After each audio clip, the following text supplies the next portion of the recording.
Students maths 1 में हम लोग 5वां चैप्टर स्टार्ट कर रहे हैं। 5वां चैप्टर कैसा है कि जो बोर्ड में है इसमें कुछ भी कट नहीं है, इसलिए ये चैप्टर मैं स्टार्ट कर रहा हूँ। प्रकरण 5वां चैप्टर जिसका नाम है संभाव्यता। तो उसमें देखिए क्या क्या चीजें एकदम अलग मैथ आपको यहाँ पे देखने को मिलेगा। इंटरेस्टिंग है, इजी है, ध्यान से समझिए। सबसे पहला है यादृच्छिक प्रयोग। तो जिस प्रयोग में सभी संभाव्य परिणाम पहले से ही ज्ञात होते हैं किंतु उनमें से किसी भी परिणाम की निश्चितता का अनुमान नहीं लगा सकते हैं, ऐसे प्रयोग को यादृच्छिक प्रयोग कहते हैं। जैसे पासा फेंकना। स्टूडेंट्स ऐसे आप समझो, जैसे अगर मैं बोलूं आप सिक्का उछाल रहे हो, तो अगर सिक्का उछालोगे, कोई बोले कि अभी मैं सिक्का उछाल रहा हूं, ध्यान से समझना मैं क्या बोलना चाह रहा हूं। अगर आप सिक्का उछालोगे तो सिक्के में दो पहलू होते हैं, एक तरफ हेड रहता है, एक तरफ टेल रहता है, जिसको हिंदी में चित और पट बोलते हैं। तो अगर आप सिक्का उछाल रहे हो तो आपको ये तो मालूम है कि चित और पट में से ही कोई आएगा, लेकिन एग्जैक्ट चित आएगा कि पट आएगा वो किसी को मालूम नहीं है। आपने पट बोला, आ गया चित। तो ये तो सबको मालूम है, जैसे सभी संभाव्य परिणाम पहले से ज्ञात होते हैं, मतलब पूरा का पूरा क्या आ सकता है वो मालूम है सबको कि या तो हेड आएगा या टेल आएगा, दोनों में से ही कोई आने वाला है। तो सभी मतलब पूरा का पूरा तो मालूम है, लेकिन एग्जैक्ट कौन सा आएगा, निश्चित कौन सा आएगा, वो किसी को मालूम नहीं है। ऐसे प्रयोग को हम यादृच्छिक प्रयोग कहते हैं। जैसे सिक्का का बताया या पासा आप लूडो खेलते हो, लूडो में आप जानते हो 1 2 3 4 5 6 ऐसे अंक लिखे रहते हैं, तो या उस पे बना रहता है, एक तरफ एक चिन्ह बना रहेगा, दूसरी तरफ 2 चिन्ह बना रहेगा, तीसरी तरफ 3 चिन्ह, ऐसे 6 तरफ रहते हैं और 6 जो आपके पृष्ठ रहते हैं सब पे ऐसा चिन्ह बना रहता है। तो अगर आप देखो तो पासा फेंकने में ये तो आपको मालूम है कि अगर लूडो फेंका जाएगा, अगर पासा फेंका जाएगा तो फिक्स है कि 1 से लेके 6 तक ही कोई अंक आने वाला है। आपको मालूम है 7 तो नहीं आने वाला, 8 तो नहीं आने वाला, 10 तो नहीं आने वाला, 1 0 भी नहीं आने वाला, 1 2 3 4 5 6 इसी में से कोई अंक आएगा, लेकिन एग्जैक्ट कौन सा आएगा वो हमें मालूम नहीं है। आपने बोला 2 और आ गया 4, तो पूरा संभाव्य परिणाम तो हमें मालूम है कि 1 2 3 4 5 6 इन अंकों में से ही कोई आने वाला है, लेकिन एग्जैक्ट कौन सा आएगा वो हमें मालूम नहीं है। ऐसे प्रयोग को बोला जाता है यादृच्छिक प्रयोग। तो इसी से रिलेटेड क्वेश्चंस आपको यहाँ पे करने हैं। जैसे अब उसमें पहला आ गया कि परिणाम या फल क्या होता है। तो यादृच्छिक प्रयोग से प्राप्त निष्कर्ष को परिणाम या फल कहते हैं। जब आप यादृच्छिक प्रयोग करते हैं तो उसमें जो फल आपको मिलता है, फल क्या है, जो परिणाम मिलता है, जो निष्कर्ष मिलता है वो क्या होता है। जैसे अगर आप सिक्का उछालते हो तो सिक्का उछालने पे क्या होता है, सिक्का आप उछाल रहे हो तो या तो हेड मिलेगा या टेल मिलेगा। तो जो हेड और टेल मिलना, चित और पट मिलना, ये उसका फल है। तो फल या परिणाम का मतलब कि कोई अगर आप प्रयोग कर रहे हो तो उसमें क्या मिल रहा है, जो मिल रहा है उसको फल बोलते हैं। अगर सिक्का आप उछालोगे तो 2 ही फल मिलेगा, या तो हेड मिलेगा या टेल मिलेगा। अगर आप पासा फेंक रहे हो तो पासा फेंकने पर या तो आपको 1 मिलेगा या 2 मिलेगा या 3 मिलेगा या 4 मिलेगा या 5 मिलेगा या 6 मिलेगा, यही अंक आपको मिलेंगे। तो अगर आप पासा फेंकते हो इसमें से ही कोई अंक मिलने वाला है 1 से लेके 6 तक। तो ये जो 1 से लेके 6 तक अंक है पासे के लिए, वो पासे के लिए फल है। अब आता है समान संभाव्यता फल। तो समान संभाव्यता फल क्या होता है, यादृच्छिक प्रयोग से प्राप्त फलों की संभावना समान हो तो उसे समान संभाव्यता फल कहते हैं। अगर आप जो यादृच्छिक प्रयोग कर रहे हो उसमें जो फल आपको प्राप्त हो रहे हैं, अगर वो सारे फल प्राप्त होने की संभावना समान हो तो उसको बोला जाता है समान संभाव्यता फल। जैसे अगर आप सिक्का उछाल रहे हो तो आपको मालूम है कि हेड और टेल दोनों की संभावना समान है। जितने हेड, ऐसा नहीं कि हेड का चांस ज्यादा है टेल का कम है, या टेल का ज्यादा है संभावना ज्यादा है हेड का कम, ऐसा नहीं है, दोनों का चांस सेम है। अगर आप सिक्का पासा फेंक रहे हो, पासा फेंकने में आपको मालूम है कि 1 2 3 4 5 6 1 अंक आने की जितनी संभावना है उतना ही 2 अंक आने की भी है, उतनी ही संभावना 3 की भी है, उतनी ही संभावना 4 अंक आने की भी है, उतनी ही संभावना 5 अंक आने की भी है और उतनी ही संभावना 6 अंक की आने की भी है। जितने भी अंक हैं इन सब की संभावना समान है। ऐसा नहीं है कि कोई बोले कि नहीं एक का ज्यादा चांस है, नहीं, सबका चांस सेम है। तो इसको बोला जाता है समान संभाव्यता फल। अब इसमें आता है नमूना अवकाश। तो यादृच्छिक प्रयोग में सभी संभाव्य फलों के समूह को नमूना अवकाश कहते हैं। जो आप यादृच्छिक प्रयोग कर रहे हो उसमें जितने जो फल प्राप्त होते हैं उन फलों को जब आप समूह बना देते हो तो उस सभी, ध्यान रखिए, जितने हैं सारे, जितने संभाव्य फल हैं सारे के सारे फल, उसका जब समूह बना देते हो तो उस समूह को नमूना अवकाश कहते हैं। नमूना अवकाश को कैपिटल एस, ध्यान रखना, अंग्रेजी का जो कैपिटल एस होता है उससे, या फिर ये देखिए ओमेगा का चिन्ह है, ओमेगा इसको पढ़ते हैं, या ओमेगा से प्रदर्शित करते हैं। चाहे आप कैपिटल एस से प्रदर्शित करो चाहे ओमेगा से, 2 अक्षर में से कोई भी यूज कर सकते हैं। इसके घटकों की संख्या को देखो यहाँ लिखा है एन, फिर ब्रैकेट में कैपिटल एस से प्रदर्शित करते हैं। तो अगर आप एस से प्रदर्शित करोगे, नमूना अवकाश को कैपिटल एस से प्रदर्शित करोगे तो इसके घटकों की संख्या को एन ब्रैकेट में एस से प्रदर्शित करेंगे। और अगर आप इसको ओमेगा से प्रदर्शित करोगे नमूना अवकाश को तो उसके घटकों की संख्या को एन ब्रैकेट में ओमेगा से प्रदर्शित करेंगे। अब जैसे यहाँ एग्जाम्पल दिया गया है, जैसे एक पासा फेंका गया हो तो नमूना अवकाश क्या होगा। अब अगर आप एक पासा फेंकते हो तो उसमें क्या क्या आ सकता है, क्या क्या फल मिल सकता है, क्या क्या परिणाम मिल सकता है। तो आप जान रहे हो कि अगर एक पासा फेंकते हो 1 आ सकता है, 2 आ सकता है, 3 आ सकता है, 4 आ सकता है, 5 आ सकता है, 6 आ सकता है। इनको ऐसा धन कोष्ठक, ध्यान रखिए कोष्ठक कौन सा बना है, एक ये वाला कोष्ठक होता है, छोटा कोष्ठक जिसको आप बोलते हैं, इसको भी नहीं बनाना है, ये नहीं चलेगा। ये देखो एक ये वाला बड़ा कोष्ठक होता है, ये भी नहीं चलेगा। आपको ये धन कोष्ठक बनाना है, ऐसे इधर से और इधर से, ये वाला कोष्ठक चलेगा, ये दोनों नहीं चलेगा। तो आपको धन कोष्ठक के अंदर ऐसे जो घटक हैं उनको कॉमा लगा के लिखना है। तो इसको बोला जाता है नमूना अवकाश। अब ये जो नमूना अवकाश है ये तो इसको नमूना अवकाश एस बोलेंगे और इसके घटकों की संख्या को एनएस बोलेंगे। देखिए घटकों की संख्या को एनएस बोलेंगे। एनएस का मतलब इसमें कितने घटक है उसको काउंट कर लीजिए। इसमें 1 2 3 4 5 6 घटक है। तो यहाँ पे गिन के, इसको पूरा गिन के यहाँ लिखना रहता है। जिसमें एस में जितने घटक है उसको गिन के यहाँ लिख दीजिए, उसको बोलेंगे एनएस।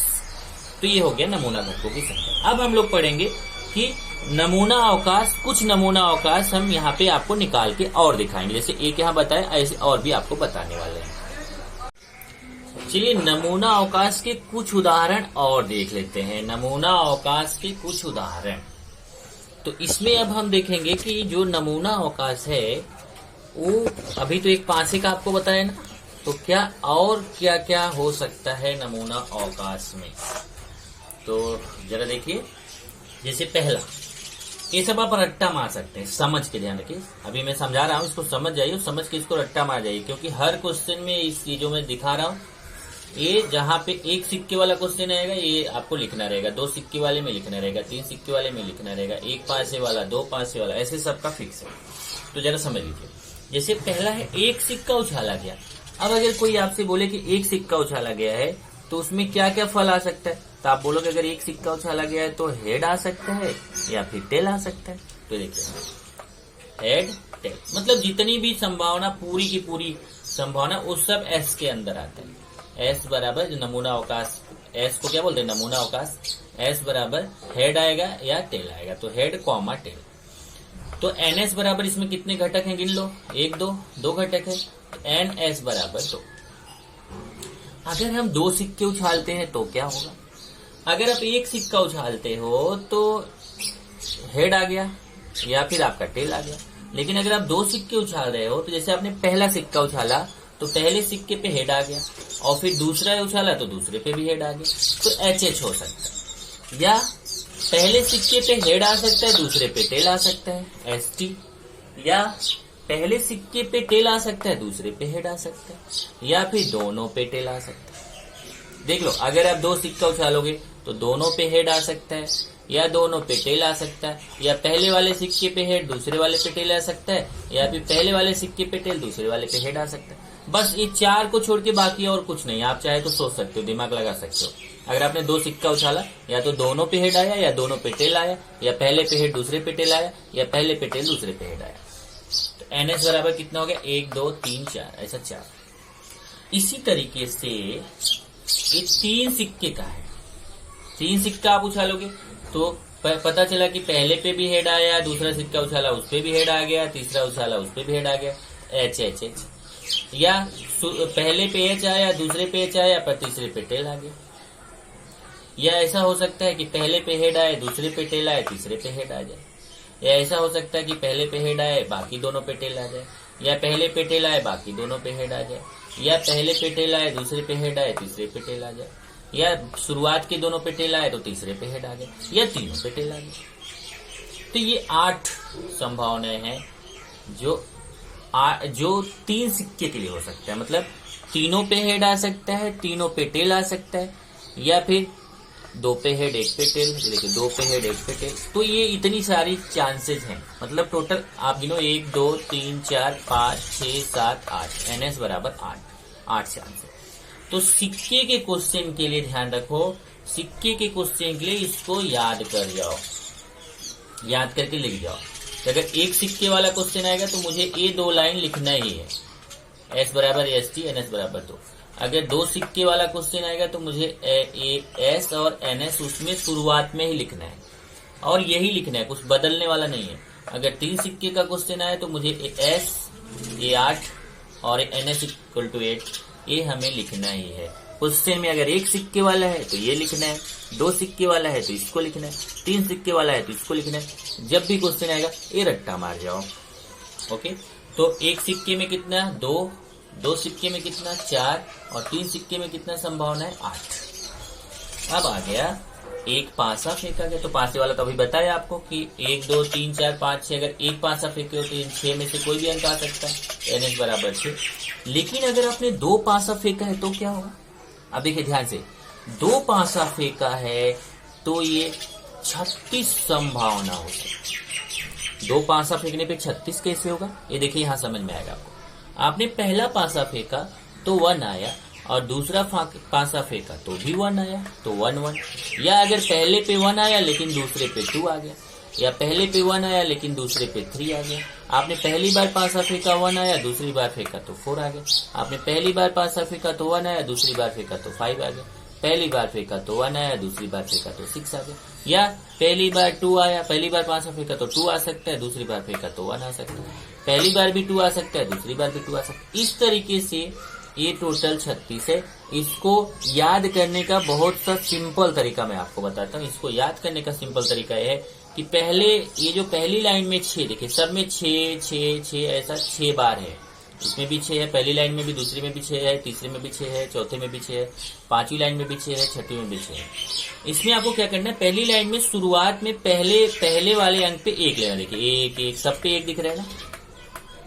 और दूसरी वाली लाइन में शुरुआत में पहले वाले नंबर पे 2 2 2 2 2 2 लेना है। तीसरी वाले लाइन में 3 3 3 3 लेना है। चौथी लाइन में 4 4 4 4 लेना है शुरुआत में। पांचवी लाइन में 5 5 5 लेना है। छठवीं लाइन में 6 6 6 लेना है। तो पहला वाला अंक ऐसा लेना है। और दूसरा वाला अंक क्या, इधर 1 ले, शुरुआत में पहले पे 1 लिया और बाकी फिर 1 से लेके 6 तक अंक लिख जाए। देखिए 1 2 3 4 5 6। दूसरा वाला देखिए, पहले वाले पे 2 लिया, फिर उसके बाद 1 2 3 4 5 6। देखिए पहले वाले पे 3 लिया, फिर 1 2 3 4 5 6। पहले वाले पे 4 लिया, फिर 1 2 3 4 5 6। पहले वाले पे 5 लिया, फिर 1 2 3 4 5 6। पहला वाला अंक 6 लिया, फिर 1 2 3 4 5 6। इस तरीके से 36 संभावनाएं हो सकती हैं। इसके सिवा आप कितना भी सोच के देखो नहीं हो सकता।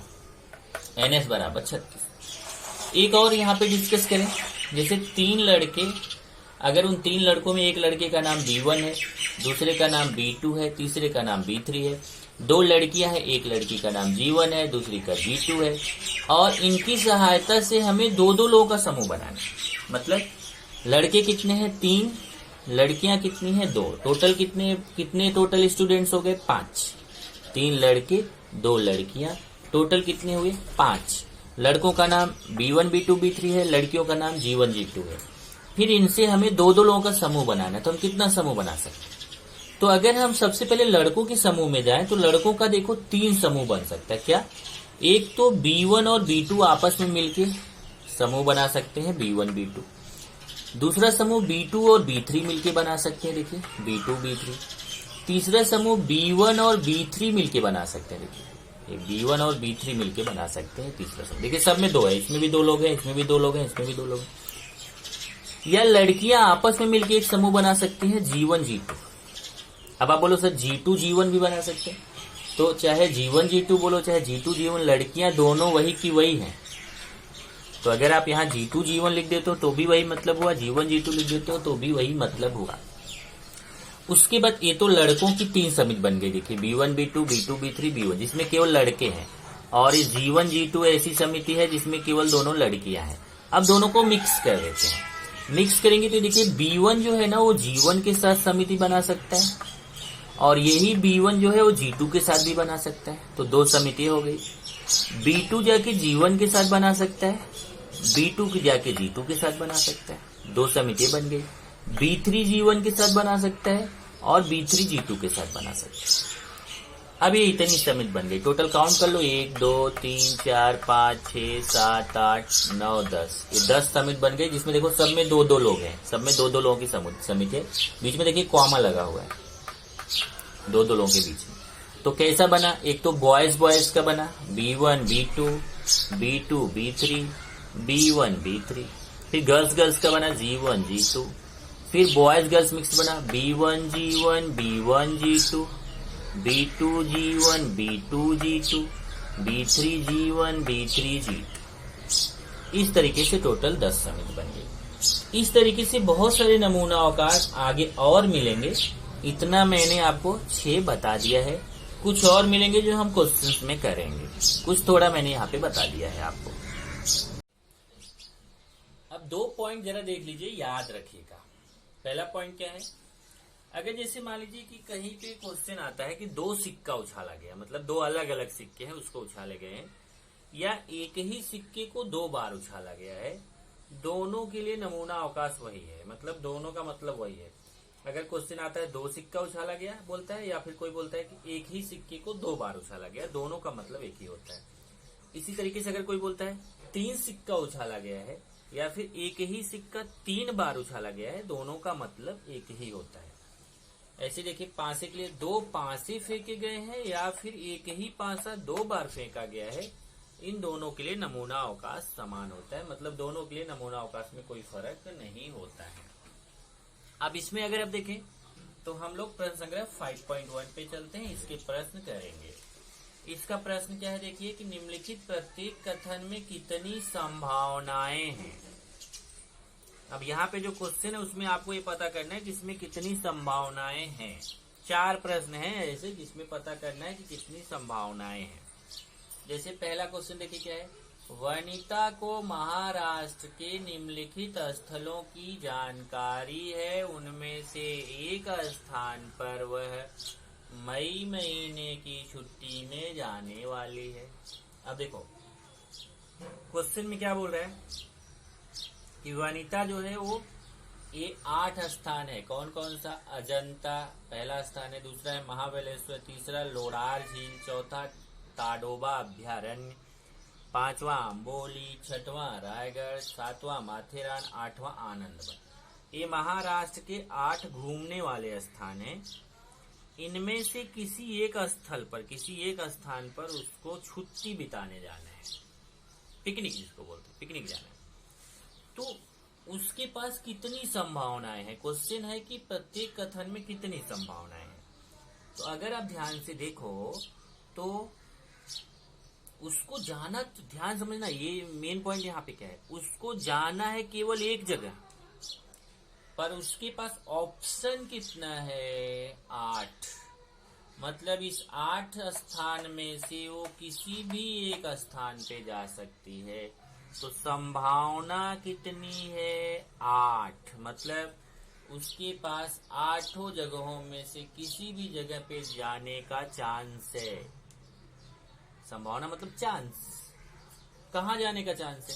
अब उसके अब अगर मान लीजिए कि ये 8 है, अब 8 में से कोई एक ही जगह जाना है, लेकिन चांस तो 8 में से किसी, अभी तो खुले हैं, वो किसी भी एक जगह जा सकती है, इसलिए संभावना 1 नहीं लिखी जाएगी, संभावना लिखी जाएगी 8, क्योंकि कुल 8 स्थल यहाँ पर हैं। देख लीजिए 1 2 3 4 5 6 7 8 स्थल है, इसलिए संभावना कितनी है 8।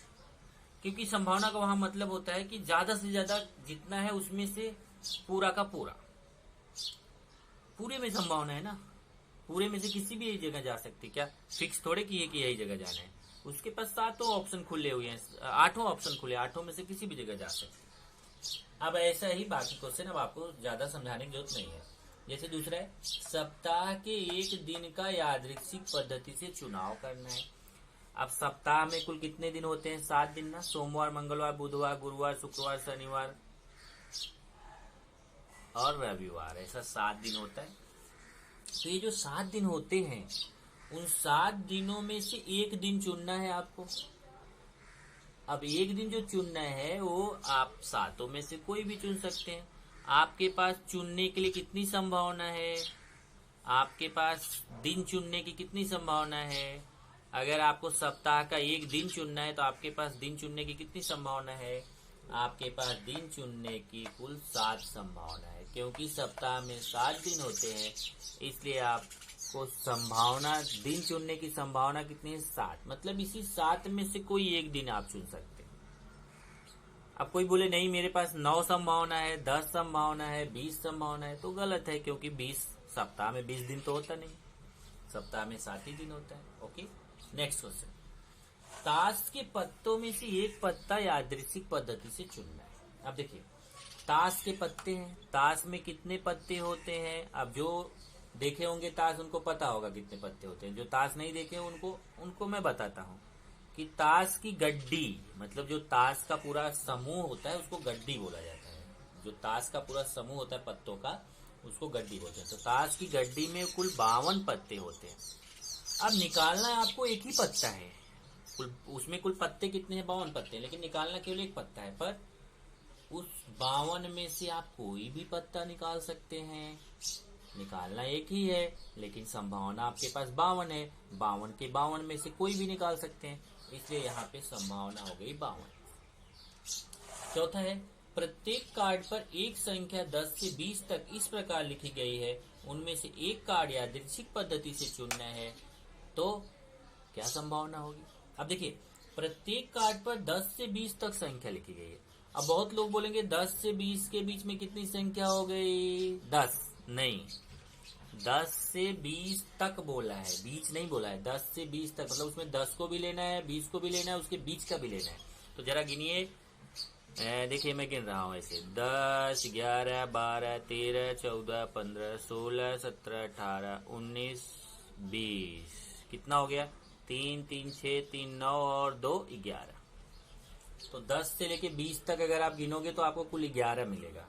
तो क्योंकि 10 से 20 के बीच 11 संख्याएं होती हैं, तो इनमें से कोई भी एक, अब वो देखो जितने जो 10 से 20 तक अंक लिखे हुए कार्ड हैं, तो कुल कितने कार्ड हैं? 11 कार्ड हैं।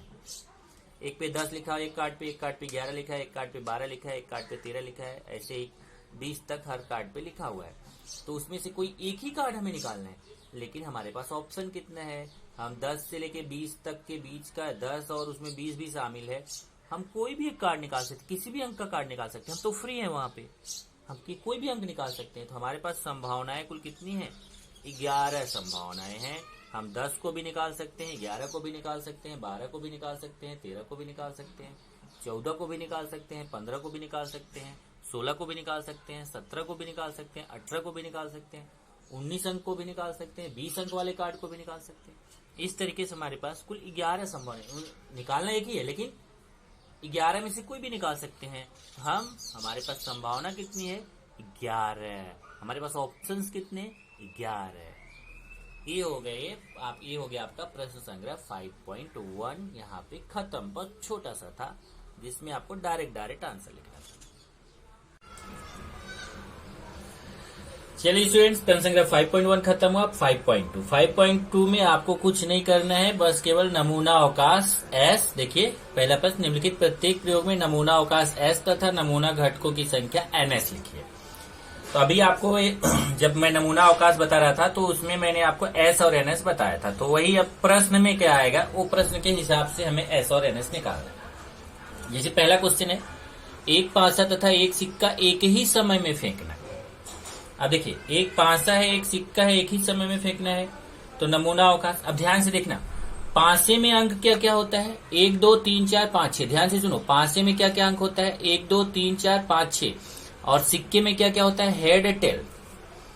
अब जैसे आपको पासा भी उछालना है, सिक्का भी उछालना है। जब आप पासा उछाले तो आपको 1 मिल गया, मान लो आपने पासा उछाला 1 मिल गया, और सिक्का उछाला तो हेड मिल गया, तो 1H हो गया। अगर मान लो पासा उछालने पे तो 1 मिला, लेकिन सिक्का उछालने पे हेड नहीं मिला बल्कि टेल मिल गया, तो 1T हो गया। अगर आपने पासा उछाला तो 2 मिला और सिक्का उछाला तो हेड मिला, पासा उछाला तो 2 मिला, सिक्का उछाला तो टेल मिला। ऐसे ही 1 के लिए लिखो 1H 1T हुआ, तो 2 के लिए 2H 2T, वैसे 3 के लिए 3H 3T, 4 के लिए 4H 4T, 5 के लिए 5H 5T, 6 के लिए 6H 6T। तो 1 के साथ हेड, 1 के साथ टेल, 2 के साथ हेड, 2 के साथ टेल, 3 के साथ हेड, 3 के साथ टेल, 4 के साथ हेड, 4 के साथ टेल, 5 के साथ हेड, 5 के साथ टेल, 6 के साथ हेड, 6 के साथ टेल। तो टोटल कितना हो गया देख लो, 1 2 3 4 5 6 7 8 9 10 11 12। एनएस बराबर 12। तो नमूना घटकों की संख्या एनएस बराबर 12। केवल आपको एस निकालना है, एनएस निकालना। ऐसे दूसरा क्वेश्चन देखिए, 2 3 5 इन अंकों से अंकों की पुनरावृत्ति न करते हुए 2 अंकों वाली संख्या बनाना है। अब देखिए, हमारे अंक कौन कौन से हैं, 2 3 और 5। इन अंकों की पुनरावृत्ति न करते हुए, अब ध्यान से देखना, क्वेश्चन में अगर बोलता है पुनरावृत्ति न करते हुए, इसका मतलब वो अंक अगर एक बार ले लिया तो फिर तुरंत डबल बार नहीं लेना है। और हमें कितने अंकों की संख्या बनाना है, 2 अंकों की। 2 अंकों की संख्या आप समझ रहे हैं, जैसे 10 11 12 13 ऐसे 99 तक की जो संख्या 2 अंकों की है। लेकिन वो सारी संख्या हमें नहीं लिखनी है, हमें केवल ये 2 3 और 5 इन्हीं अंकों को लेके 2 अंकों की संख्याएं बनाना है। अब देखिए क्या क्या बन सकता है। तो 2 3 5 इन अंकों से अंकों की पुनरावृत्ति न करते हुए 2 अंकों वाली संख्याएं बनाना है। तो नमूना अवकाश यस क्या होगा, ध्यान से देखना। एक तो 2 के साथ अगर हम देखें तो 2 के साथ अगर 3 लेंगे तो 23 बनेगा, और 2 के साथ अगर 5 लेंगे तो 25 बनेगा। तो पहले मैंने 2 के साथ देखा, 2 के साथ 3 लिया तो 23, 2 के साथ 5 लिया तो 25। अब अगर 2 के साथ 2 लोगे तो 22 बनेगा, लेकिन 22 हम ले नहीं सकते क्योंकि अंकों की पुनरावृत्ति नहीं करना है। चलिए 3 के साथ 2 को लोगे 32, और 3 के साथ 5 के लिया 35, 5 के साथ 2 को लिया 52, और 5 के साथ 3 को लिया तो 53। अब वहां 33 नहीं बना सकते, 55 नहीं बना सकते क्योंकि अंकों की पुनरावृत्ति नहीं करनी है। तो 22 33 55 ये अंक हम यहाँ नहीं लिख सकते अंकों की पुनरावृत्ति ना करते हुए। अगर ये रहा होता कि अंकों की पुनरावृत्ति ना करते हुए ये सब यहाँ हट गया होता है, या केवल इतना होता कि 2 3 5 इन अंकों से 2 अंकों की संख्याएं बनाना है, तब हम 22 भी लेते, 33 भी लेते और 55। इतना तो रहता ही रहता है, इसमें 3 और बढ़ जाते, 22 33 और 55। तो कैसे समझा ना, 2 के साथ 3 लिया 23, 2 के साथ 5 लिया 25, फिर 3 के साथ 2 लिया 32, 3 के साथ 5 लिया 35, फिर 5 के साथ 2 लिया 52, 5 के साथ 3 लिया 53। तो काउंट कर लो, 1 2 3 4 5 6। नमूना घटकों की संख्या कितनी हो गई, 6। 6 रंगों वाली फिरकी को घुमाने पर उसका तीर कौन से रंग पे स्थिर होगा देखें। अब देखिए यहाँ पे कुल ऐसा एक फिरकी है, और इस फिरकी में यहाँ तीर लगा हुआ है, और इसको घुमाया जाएगा। ऐसे जब घुमाओगे तो जब ये रुकेगा तो तीर कौन से कलर पे रुकेगा, तो किसी को मालूम है कौन सा? अब आप बोलो नहीं सर पीले पे रुका हुआ है, नहीं, वो केवल तीर दिखाया है कि वो तीर है, वो पीले पे रुका नहीं है। जब आप चलाओगे तो कौन से रंग पे रुकेगा किसी को मालूम नहीं। ये जो 1 2 3 4 5 6 रंग है, उस 6 में से किसी भी रंग पे रुक सकता है। तो इस फिरकी में कुल 6 रंग है, इसलिए नमूना अवकाश एस बराबर इन 6 में से कोई भी पे जाके फिरकी रुक सकती है ना। क्या मालूम है कि वो पीले पे रुकेगा कि नीले पे? नहीं, किसी पे भी रुक सकता है। इसलिए नमूना अवकाश एस बराबर ये जितने कलर हैं सब लिखना है। लाल पे भी रुक सकता है, जामुनी पे भी रुक सकता है, हरे पे भी रुक सकता है तीर, नीले पे भी तीर रुक सकता है, पीले पे भी रुक सकता है, केसरिया पे भी रुक सकता है। कितना हो गया? 1 2 3 4 5 6। एनएस बराबर 6। ये हो गया प्रश्न नंबर 2। अब 2 क्वेश्चन और है, प्रश्न नंबर 3 और प्रश्न नंबर 4। अब स्टूडेंट्स अगर ये आप तीसरा क्वेश्चन देखें क्या है, वर्ष 2019 के मार्च महीने में 5 के गुने में आने वाली तारीखों का वार मिलना। ये कैलेंडर हमें देखना है, और इस कैलेंडर में जो 5 के गुणे में जो संख्या है उसमें कौन सा वार आ रहा है, मतलब कौन सा दिन आ रहा है वो हमें देखना है। तो जैसे यहाँ देखिए ध्यान से कि 5 के गुणे में यहाँ देखिए 5 आ रहा है पहले, तो 5 के दिन ये मंडे है, ट्यूसडे है, वेडनेसडे है, थर्सडे, फ्राइडे, सैटरडे, संडे। तो एक तो 5 तारीख को ट्यूसडे आ रहा है, फिर 5 दूना 10, 10 तारीख को संडे आ रहा है, फिर 5 तिया 15, 15 तारीख को फ्राइडे आ रहा है, फिर 5 चौक 20, 20 तारीख को वेडनेसडे आ रहा है, फिर 5 पचे 25, 25 तारीख को मंडे आ रहा है, फिर 5 छंग 30, 30 तारीख को सैटरडे आ रहा है।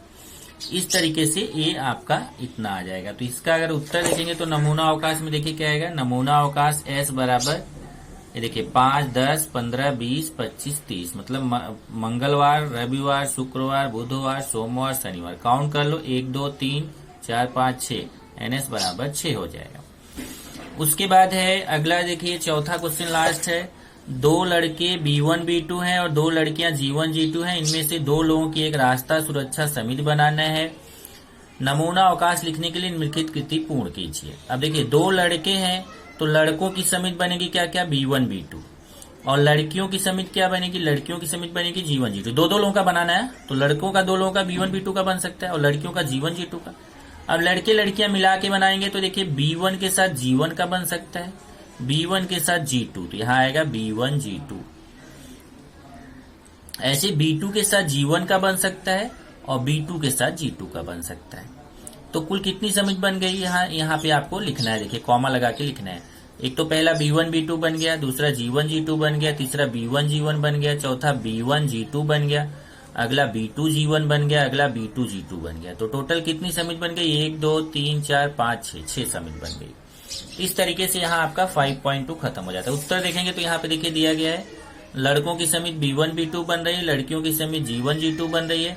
एक लड़का एक लड़की की समिति B1 G1, B1 G2, B2 G1, B2 G2 बन रही है। तो नमूना अवकाश से टोटल लिख डालो 1, 2, 3, 4, 5, 6, 6 के 6 कॉमा लगा के लिख लो, ये हो जाएगा नमूना अवकाश S। अब इसमें एक चीज इन्होंने नहीं लिखा हुआ है NS, यहाँ पे मैं बगल में NS लिख देता हूँ, लेकिन ये बॉक्स टाइप का क्वेश्चन है ना, तो बॉक्स टाइप के क्वेश्चन में आपको केवल कृति पूर्ण करना है, मतलब ये जो बॉक्सेस दिए गए हैं उसको आपको भरना है। ओके।